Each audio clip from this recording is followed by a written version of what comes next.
In this video, we're going to cover the in-game emulator. Back when I first started playing this game in 2013, if we wanted to bring in extra heroes, we had to use Xbox controllers. I had a USB hub with 3 Xbox 360 controllers plugged in, and I had a rubber band wrapped around each one of those so that I could auto-fire with that particular hero. Now, we don't actually have to use controllers anymore.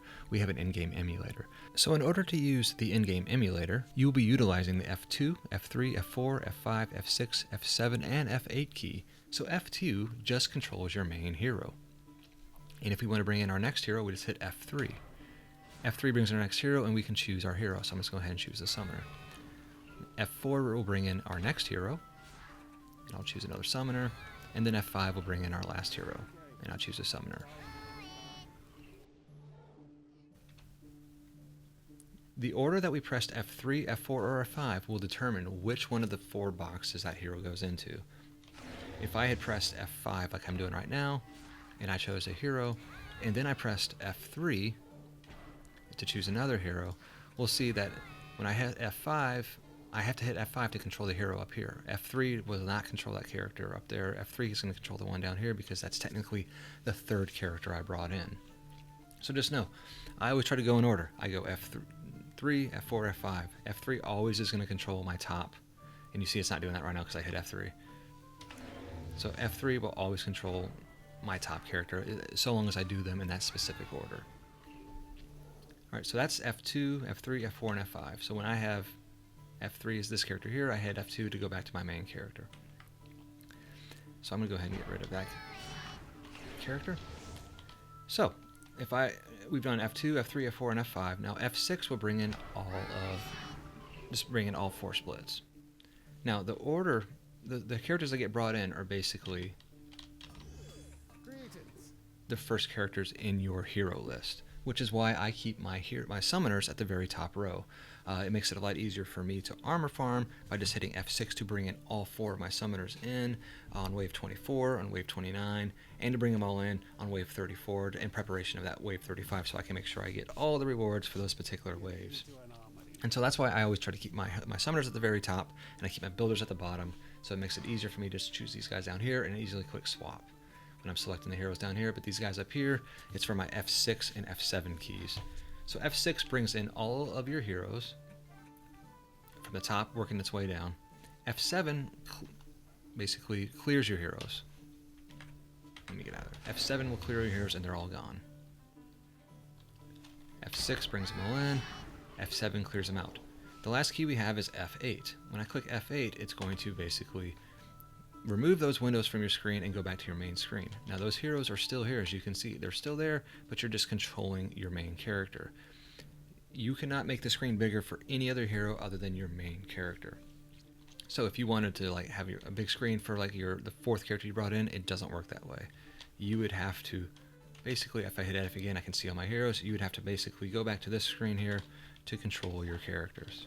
So I'm gonna go ahead and hit F7 real quick, and we'll cover the most main use that you would, when you're bringing in splits, other than having summoners out there. So I'm gonna hit F3, and I'm going to choose my Adept Upgrader. This is your most common use. So my Adept Upgrader comes in there, and I'm gonna hit both of my mouse keys at the same time, and I'm gonna auto fire. Now I'm gonna hit F2. And by doing that, while holding my keys down, then hitting F2, I now have control of my main character, and my secondary character is still shooting. This way, I can go ahead and do other things while my Adept Upgrader is actually upgrading. Now, if I hit F4 to bring in another character, you're going to see that my split is going to stop shooting. I'll bring in my Tower Boost Monk.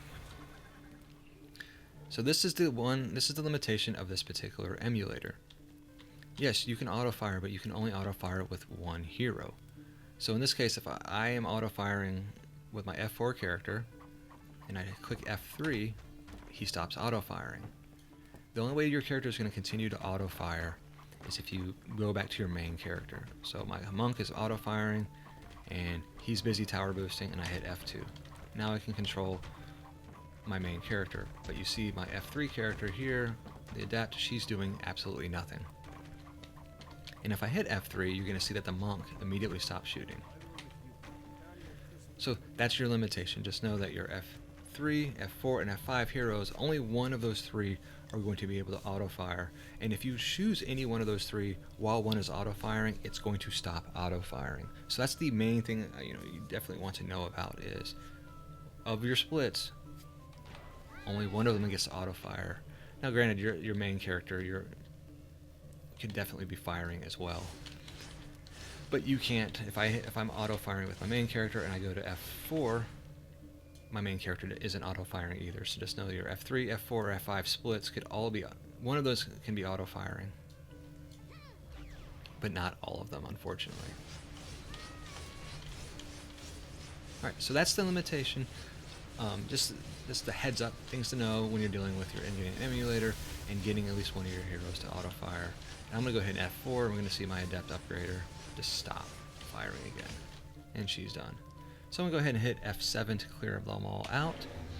And that pretty much covers the functionality of the in-game emulator. Now, some of you may not actually want to use your F keys to control the emulator, and you might want to change those. Well, there is a way to actually change those. So if we go back to Steam, and I just right-click, and I go to Properties, and I'm going to go to Install Files, and I'm going to go ahead and browse. Then I'm going to go to UDK Game, Config, and then I'm going to open up this UDKInput.ini file.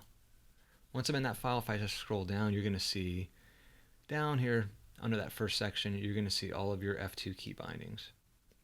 If you want to change the hotkeys for your emulator, you can change them here. I personally don't, but if you did want to change those, you can absolutely change them in this file here.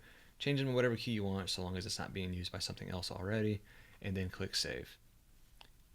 Once you do that, go ahead and restart Dungeon Defenders, and your hotkeys, your new hotkeys will take over. And that is it for the in-game emulator. I hope this video was helpful. If I missed anything or forgot anything, please let me know in the comments. Thank you, and happy farming.